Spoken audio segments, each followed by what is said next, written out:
Good afternoon. My name is Irene, and I will be your conference operator today. At this time, I would like to welcome everyone to Virgin Galactic's second quarter 2022 earnings conference call. All lines have been placed on mute to prevent any background noise. After the speaker's remarks, there will be a question and answer session. If you would like to ask a question during this time, simply press star followed by the number 1 on your telephone keypad. If you would like to withdraw your question, please press star then 2. Thank you.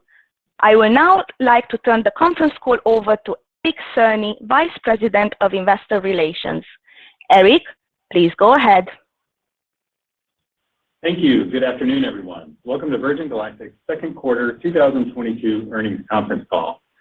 On the call with me today are Michael Colglazier, Chief Executive Officer, and Doug Ahrens, Chief Financial Officer. Following prepared remarks from Michael and Doug, we will open the call for questions. Our press release and slide presentation that will accompany today's remarks are available on our investor relations website. Please see slide 2 of the presentation for our safe harbor disclaimer. During today's call, we may make forward-looking statements. These statements are based on current expectations and assumptions, and as a result are subject to risks and uncertainties. Many factors could cause actual events to differ materially from the forward-looking statements made on this call. For more information about these risks and uncertainties, please refer to the risk factors in the company's filings with the SEC. Readers are cautioned not to put undue reliance on forward-looking statements, and the company specifically disclaims any obligation to update the forward-looking statements that may be discussed during this call. Please also note that we will refer to certain non-GAAP financial information on today's call. With that, I would now like to turn the call over to Michael. Good afternoon, everyone. First off, I'd like to welcome Eric Cerny to Virgin Galactic. As many of you know, Eric joined us a couple months ago to lead our investor relations function. We're excited to have him on the team, and I'm confident you will all enjoy working with him as well. We're more than halfway through a transformational year for Virgin Galactic.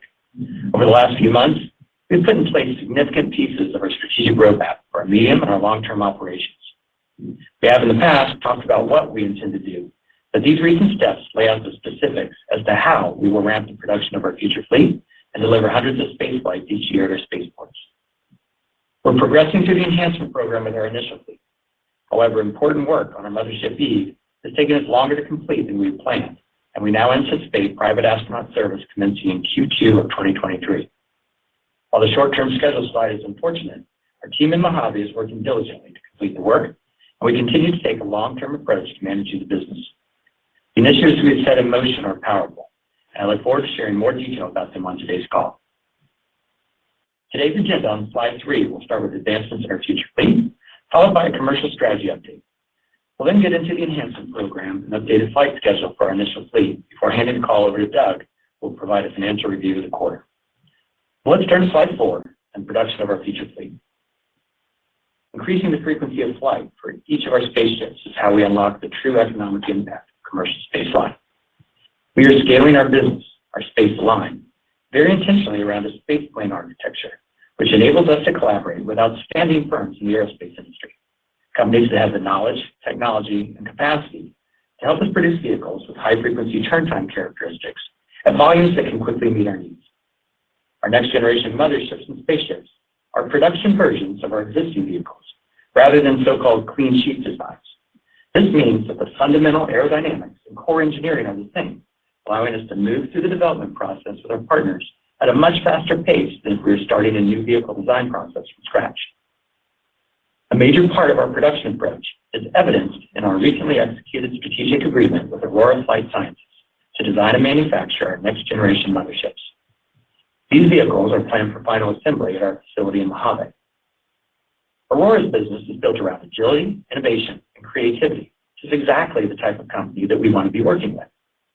As a subsidiary of Boeing, the largest aerospace company in the world, and a long-term supporter and partner of Virgin Galactic, Aurora also has access to the industry's top engineers and manufacturing facilities, as well as an existing base of supply and strategic partnerships.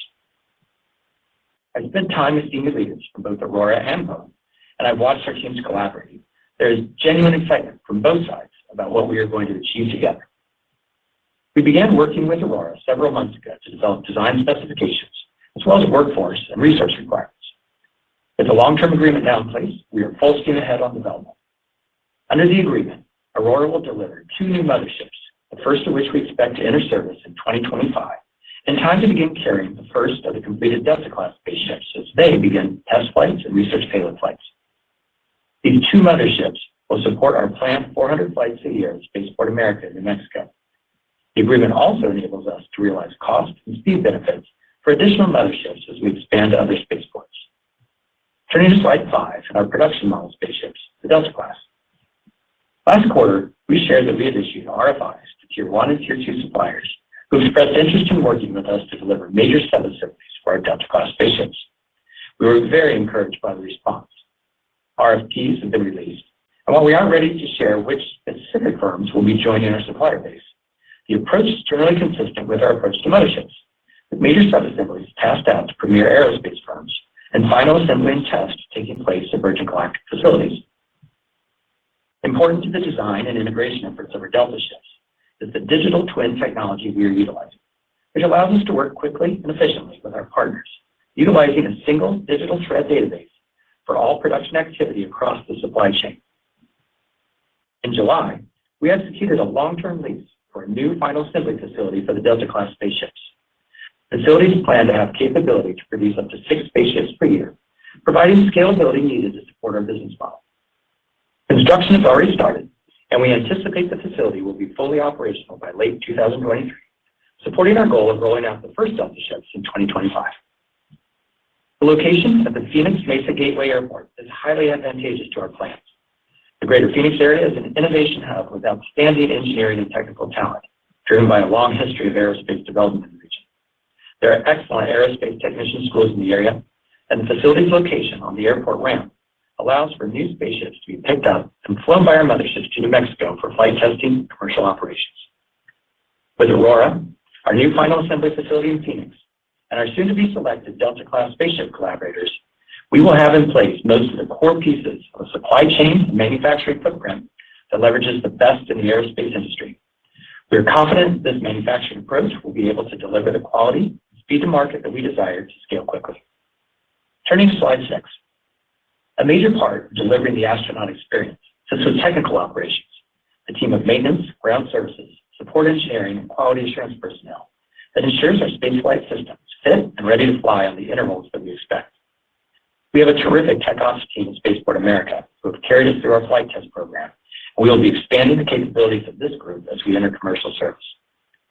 To lead this expansion and to architect both the operations model and the technical infrastructure and processes needed for weekly turn times on our ships, I am very excited to share that Mike Moore has signed on to Virgin Galactic as Executive Vice President, Spaceline Technical Operations, reporting to me. Mike has a 37-plus year career in aerospace, starting as an Air Force mechanic and most recently serving as Senior Vice President, Maintenance Operations and MRO Services Group for Delta Airlines, where he led global technical operations for one of the nation's premier air carriers. I'm thrilled to bring a leader of Mike's caliber into Virgin Galactic to chart our course as we position this critical part of our business for high-rate service and operation. Turning to our customer experience on slide 7. For the first years of commercial operation, our astronauts will spend several days before their spaceflight training together at Spaceport America, which has facilities that can support several flight groups per month. However, as our Delta-class ships come off the line in Phoenix and flight volume increases materially, Spaceport America will transition from a multi-purpose facility to a high-volume spaceport, a technical and flight operations facility where groups of people arrive on a near daily basis to embark on a life-changing trip to space with Virgin Galactic. At this stage, we will need separate facilities to accommodate, train, and engage larger volumes of astronauts and their guests during the multi-day lead-up to the flight experience, while still providing a personalized, high-touch, and truly distinctive experience that is signature to Virgin.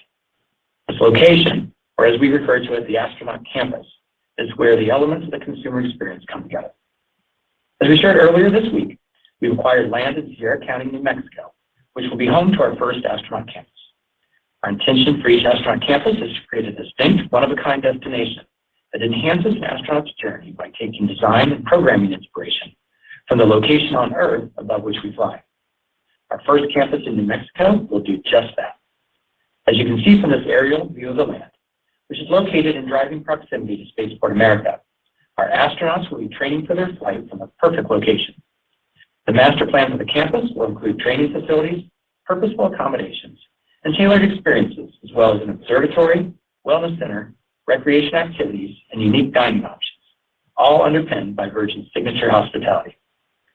Campus will be built amidst a stunning, picturesque landscape with a focus on sustainability and minimal impact to the surrounding environment. Campus will be designed to work in synergy with New Mexico's spectacular natural surroundings, and the build-out will be timed to match the expansion of our future fleet. We have a team of best-in-class experience creators working through the schematic designs to create an immersive environment, and we will look forward to sharing more about the astronaut campus experience in future updates. On slide 8, I'd like to spend a moment on our astronaut membership experience. As a reminder, when customers join our future astronaut community at the point of sale, they gain access to one-of-a-kind experiences, events, trips, and activities around the world, all curated to enhance the astronaut journey and delivered with trademark Virgin style. This time in the community is essential to deepening the understanding and appreciation of space and preparing our customers, emotionally and physically, for the transformative experience that awaits.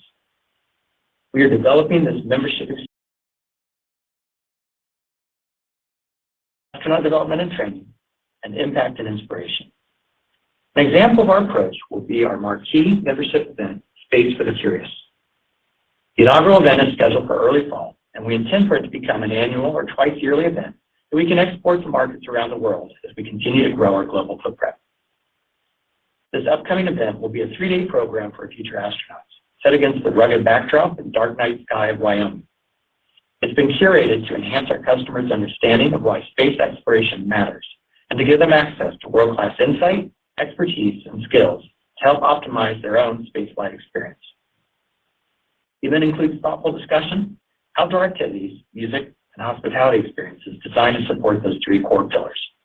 At a high level, the programming will include guest speakers to facilitate education and enrichment and help prepare and develop our future astronauts ahead of flight.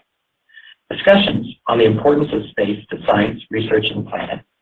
Activities focused on health, wellness, and preparation for the journey to space. And a wide range of social activities that will inspire and excite, including stargazing with professional astronomers. Events and activations like these are all purposely designed to ensure our customers' 2 to 3 year journey, a journey that culminates with a trip to space on board our distinctive spaceships, is even more enjoyable, transformative, and fun than expected.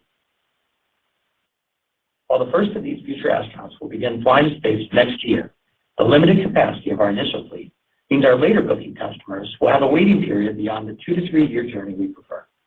We expect this extended wait period will resolve as we near completion of our Delta-class ships and enhance our flight capacity.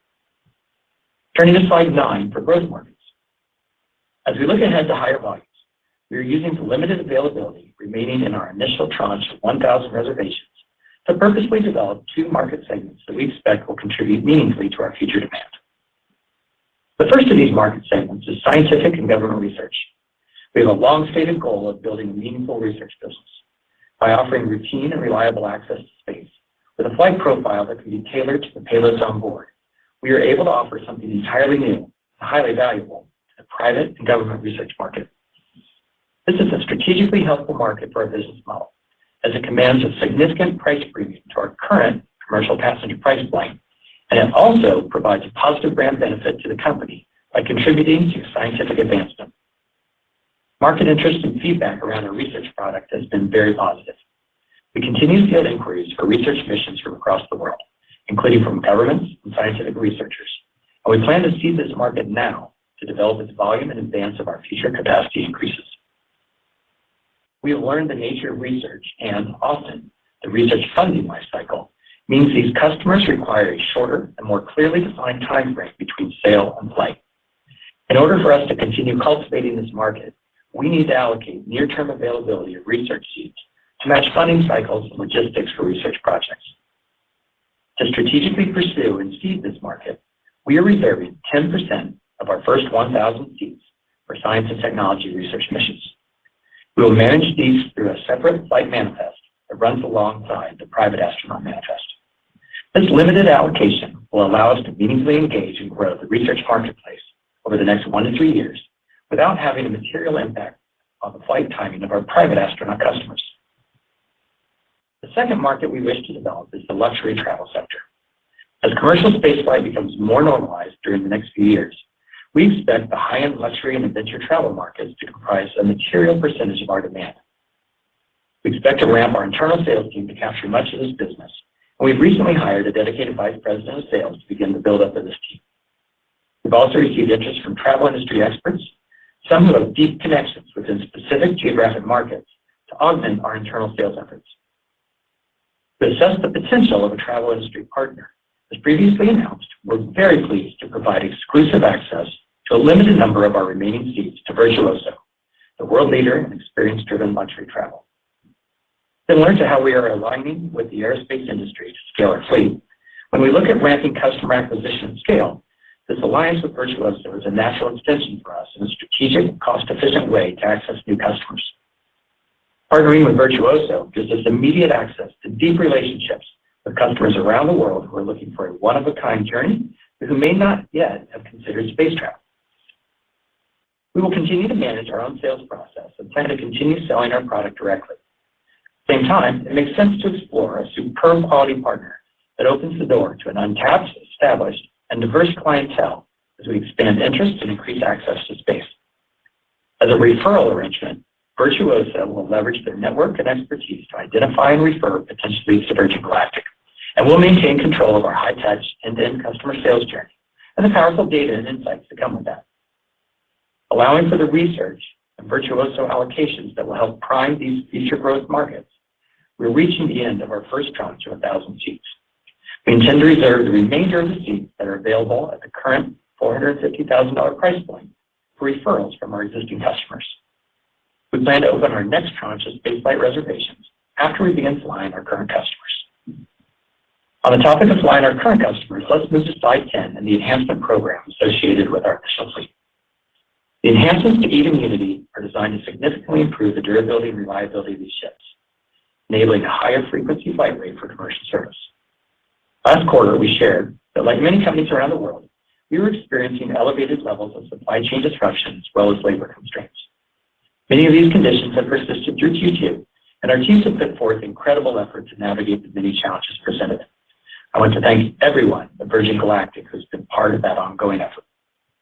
However, despite our best efforts, progress on our enhancement program in Mojave, particularly the complex work to prepare Eve for commercial service, is taking longer than we planned. Our customers, our investors, and indeed our entire team are all desiring to see Eve and Unity back in the skies and taking astronauts to space. The work on Eve, of course, must be completed before we fly, and we have shifted resources within the Mojave team to bring additional support and help bring Eve's enhancement program to a successful and expeditious conclusion. Given where we are in Eve's enhancement program and factoring in appropriate contingency, we are shifting the expected launch of commercial service from Q1 to Q2 of 2023. We anticipate conducting space flights with VSS Unity in Q1 of 2023. The work specific to Unity's enhancement program, which we can report is nearly completed, should allow a monthly turnaround time. The image you see here gives a peek at Unity's new livery being installed at Spaceport America. As we have concentrated our Mojave-based talent to support the work on our mothership Eve, the planned timeline for VSS Imagine will be extended due to this reallocation of resources.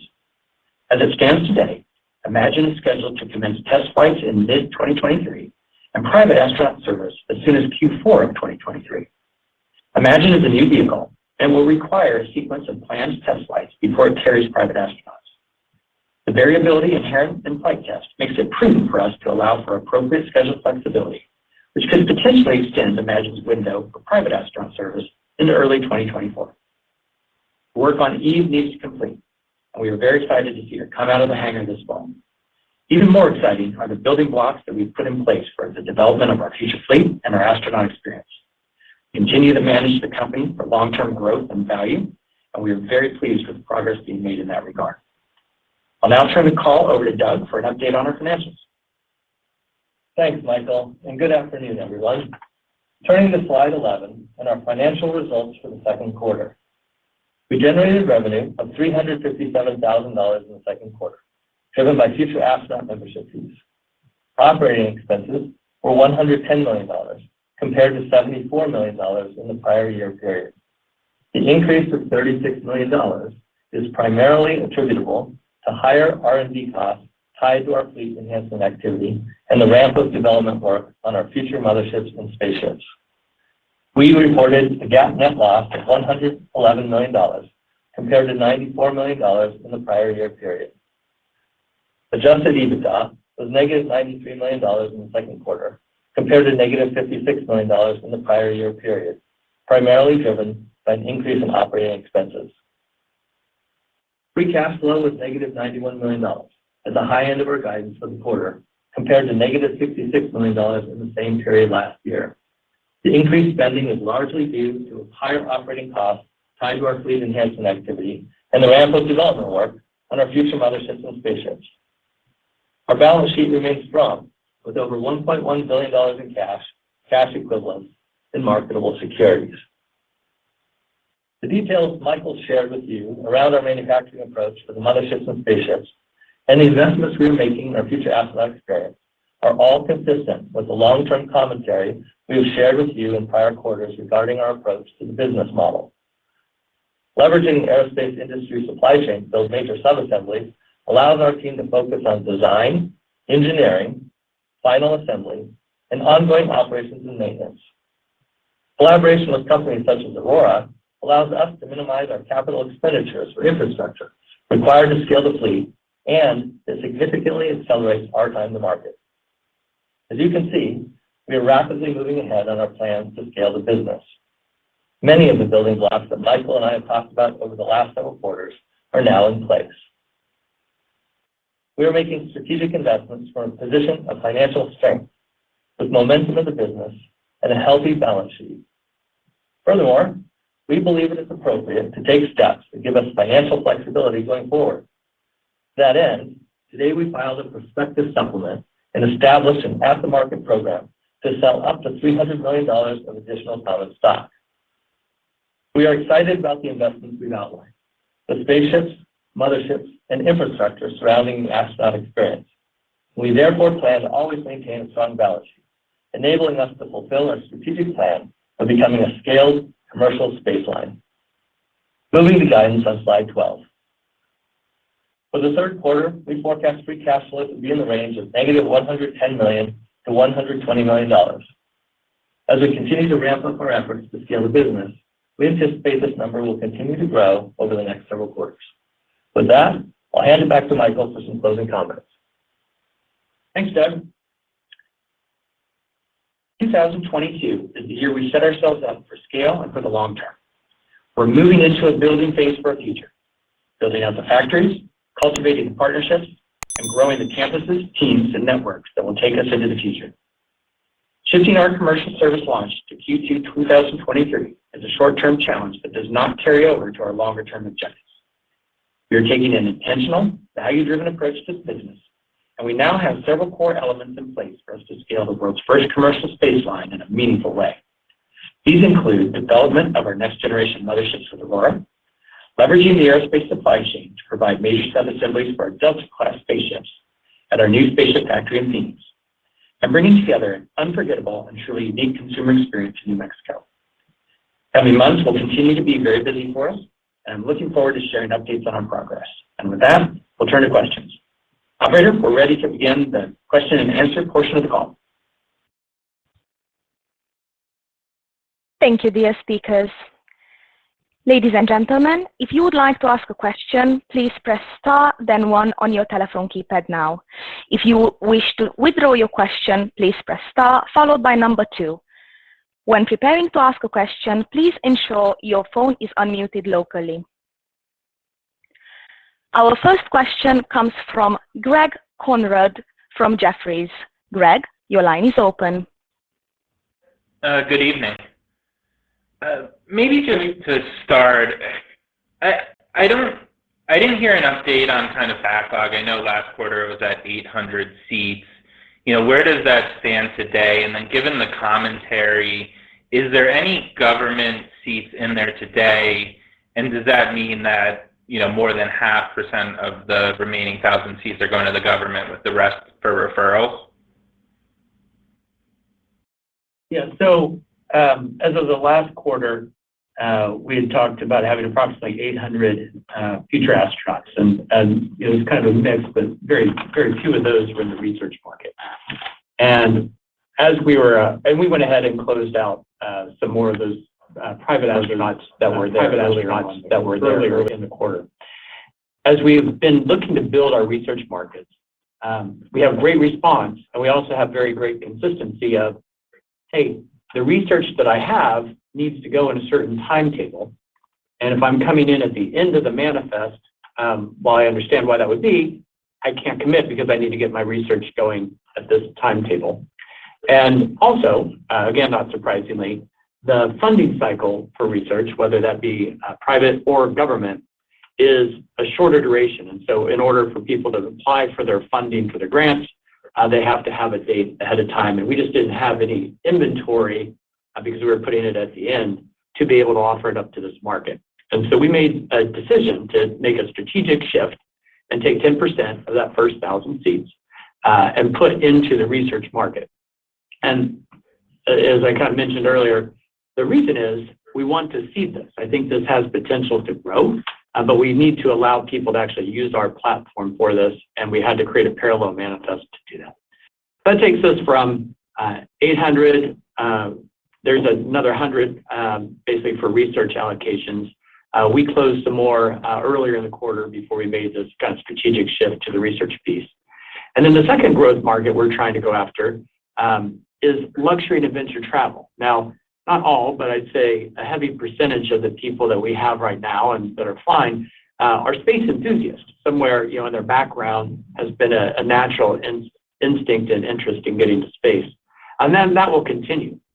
There's a much, much larger group out there that does very high-end luxury and adventure travel. And as this gets normalized, right, over the next few years and people do that, that will be a place where we want to tap in. Those people are all around the world. And this partnership with Virtuoso gives us a chance, just in a limited way, with the limited number of seats we have left, to see if they can kind of expeditiously go after people that they already know and offer up these seats so that we start to seed that luxury market.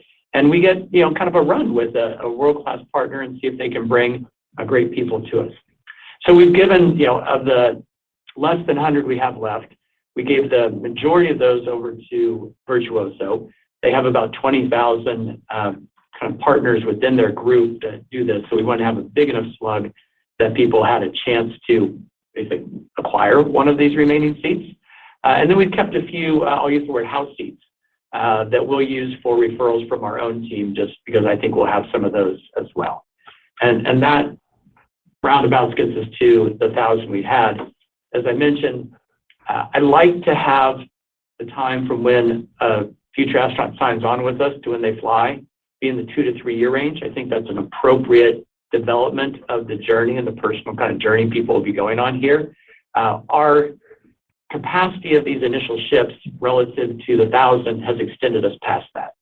So we want to burn that down, and we'll then reopen up sales as we start flying our current folks, and that's getting us closer to when the Delta ships come on board, so we can keep closer to that 2 to 3 year period. And then, on the cash usage of 110 to 120 million for Q3, I mean, you announced a number of agreements in the quarter. I mean, how does that compare to peak, and maybe what is accelerating when we look about versus Q2? And any more idea of kind of what peak cash usage is given, the initial agreements in place? Sure. Regarding the increase between Q2 and Q3, it's primarily around the scaling of the aerospace activities we have. So we've got the continuation of the enhancement period, but on top of that, now we have the beginning of the work with Aurora for the new motherships. We've got the ramping of engineering for Delta-class spaceships, that type of thing. So it's really aerospace driven for finishing the current programs and then ramping up the new programs. So that's where we land for next quarter. We've indicated this would grow, and we see it growing past that. Well, it's a little early to call a peak into the future because that's pretty far out, and we really give just 1 quarter guidance. You would see these layers continue to build right around the spaceships, the motherships, the campus, these types of things, the factory for the spaceships. So those things are going to come together. The exact timing and magnitude of each is, that can move around a bit. So it wouldn't be appropriate to put a number out there like a year or two out. But hopefully that gives you enough color to kind of see the layers that we'll build for your model. Thank you. Thanks, Greg. Thank you. Our next question comes from Matt Akers from Wells Fargo. Matt, your line is open.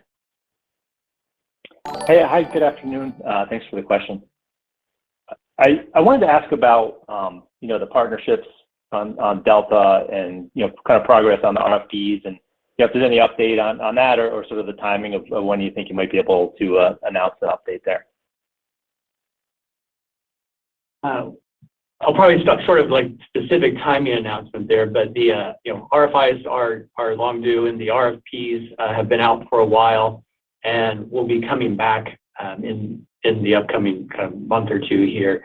And then we have to spend the time in the selection process. But we're clearly parallel pathing this with the teams that we've been working with. We've been really pleased with both the quality of the companies that are interested in working with us. Specifically, we're looking for people who not only have the technology and skill, but also we're sorting for people who have capacity within both their manufacturing and their engineering organizations. Because we will need separate teams that will focus on these new ships. So we've been really pleased at who we're speaking with. They're really quality firms, and we're out actually touring with them and doing site walks along the way as well. So I think that's going to be in our near future, is we'll be able to bring those names in, and as I mentioned, the structure will be similar to what we are doing with Aurora, where we're having them both help on the manufacturing and in some cases the engineering side.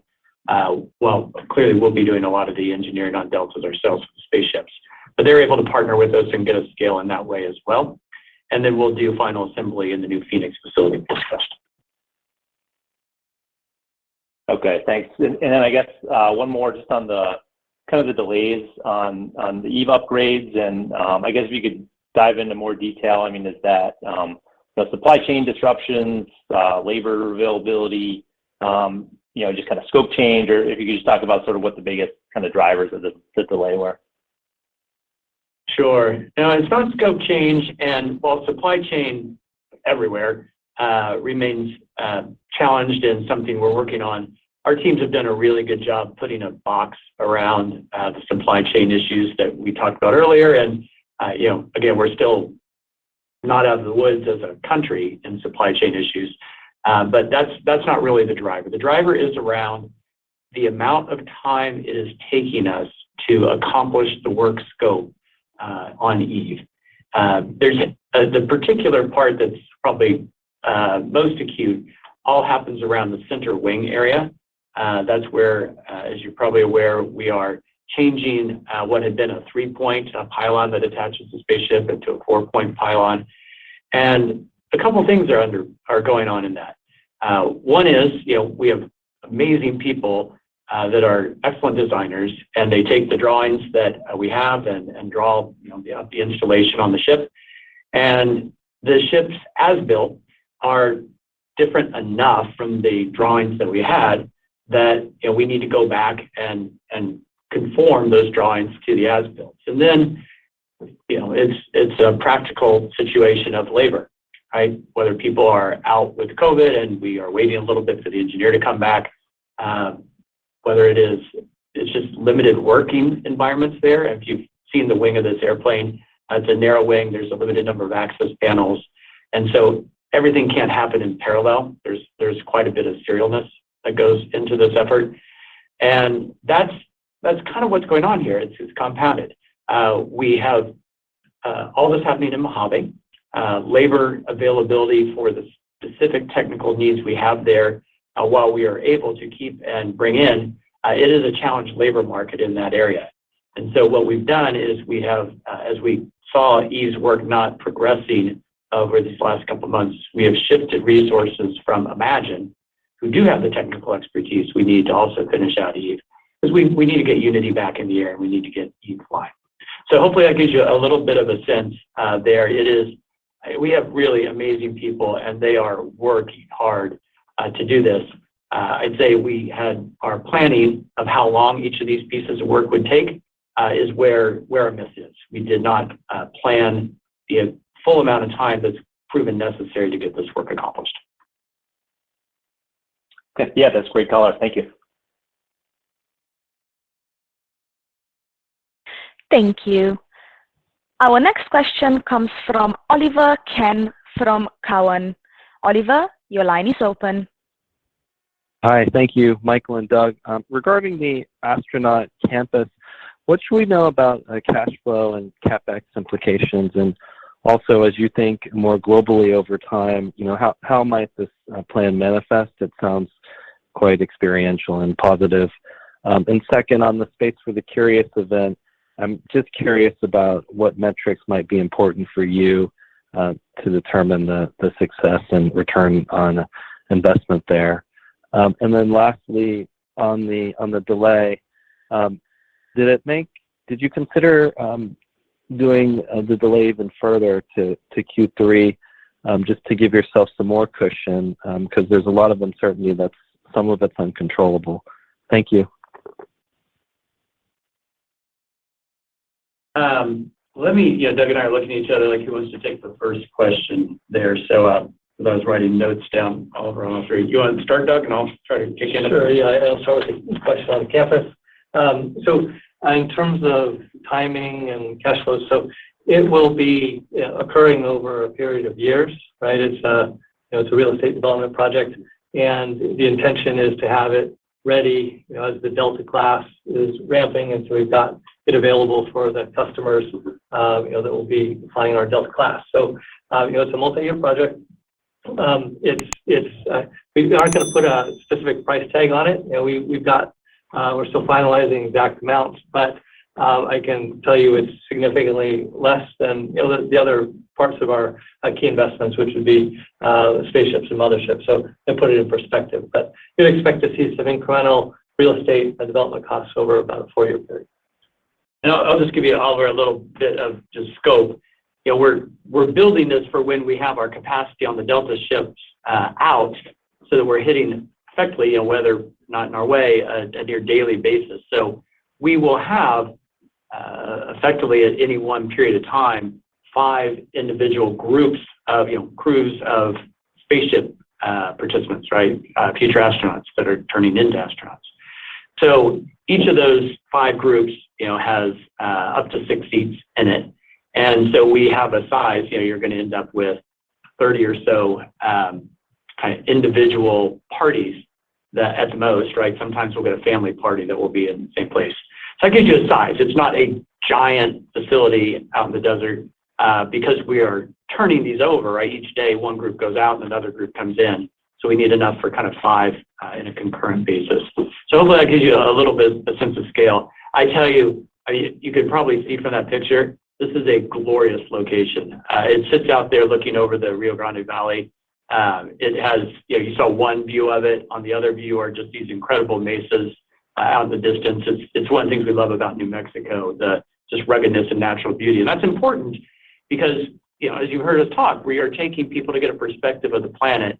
And as you do that last, several days of preparation, having a good anchor to the planet you're leaving is very important. So we're really, really thrilled with the site.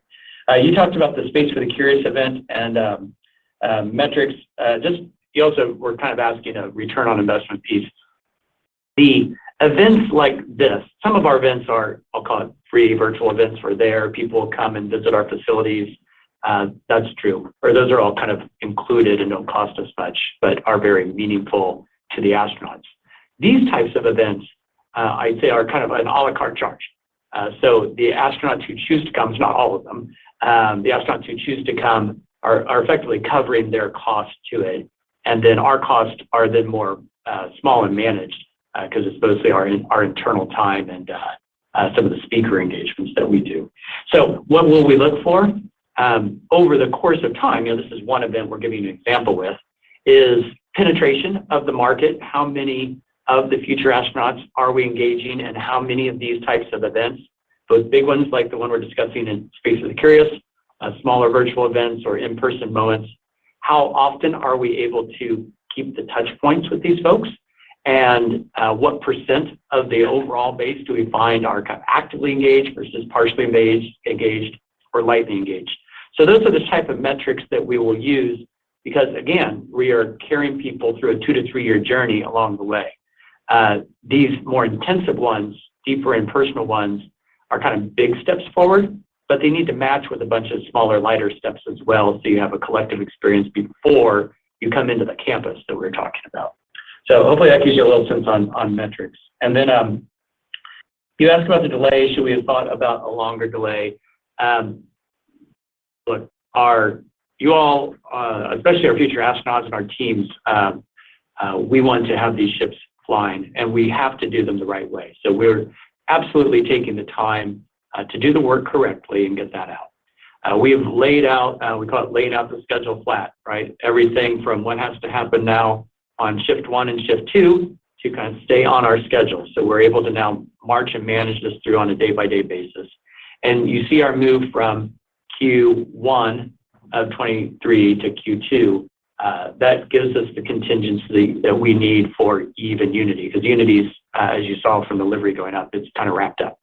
Now, what you are seeing us do with Imagine is take a greater degree of contingency in there.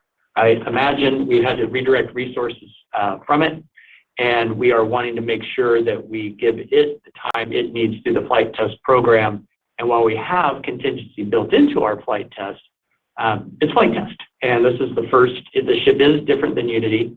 It does have differences. It will need its own flight test program. So we want to make sure we've given ourselves flexibility in that regard. And that's why we've said that may end up moving into Q1 of 24. Now, our teams are going to work hard to bring these to the left, but I think we have the appropriate contingency in at this point, Oliver. Very helpful. Thank you. Best regards. Thank you. Thank you. Our next question comes from Kristine Liwag from Morgan Stanley. Kristine, your line is open. Hey, good afternoon, guys. Hi, Kristine.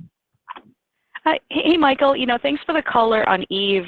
But with the longer time and what sounds like a more complicated work scope, can you provide more color on how much the total enhancement of the program will cost versus your initial expectations? Sure, we can comment on that.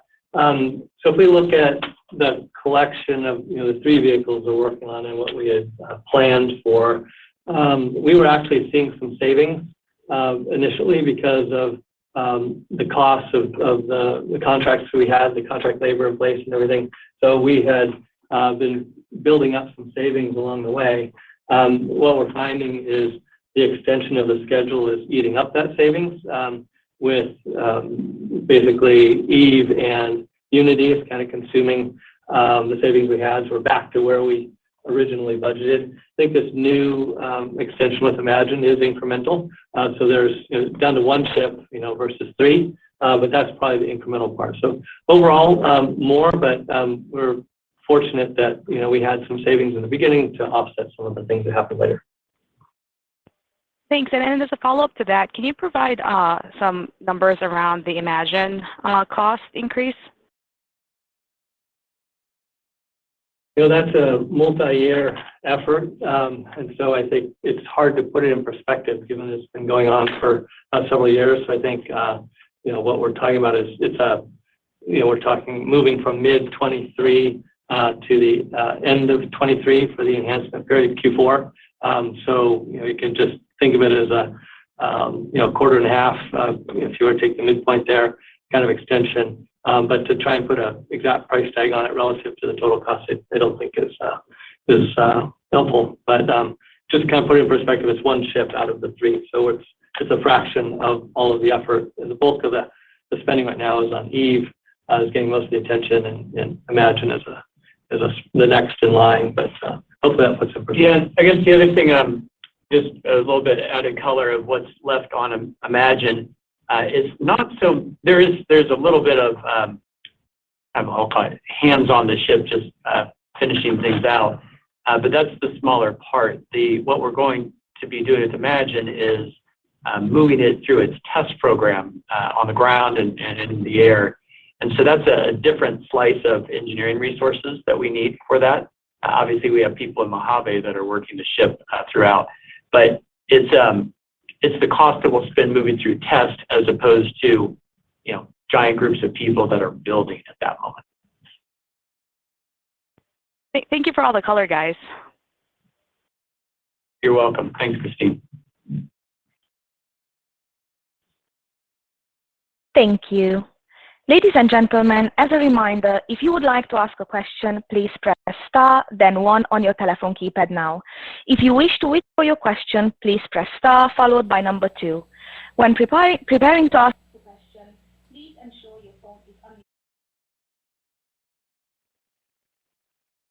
Our next question comes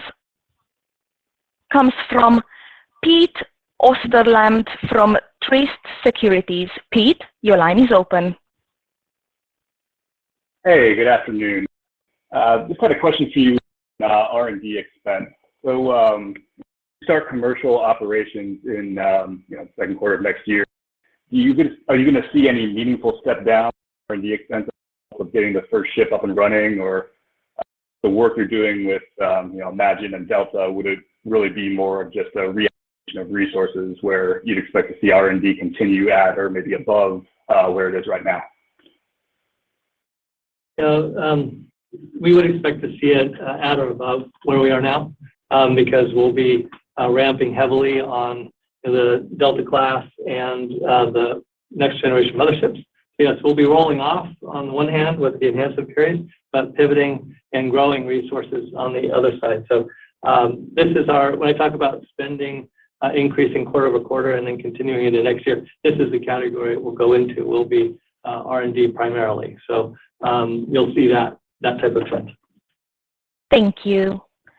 Currently, we have no further questions. Therefore, I would like to say thank you to our speakers for their time and presentation during this event. And ladies and gentlemen, this concludes today's conference call. Thank you for being with us today. Have a lovely day ahead. You may disconnect your lines now.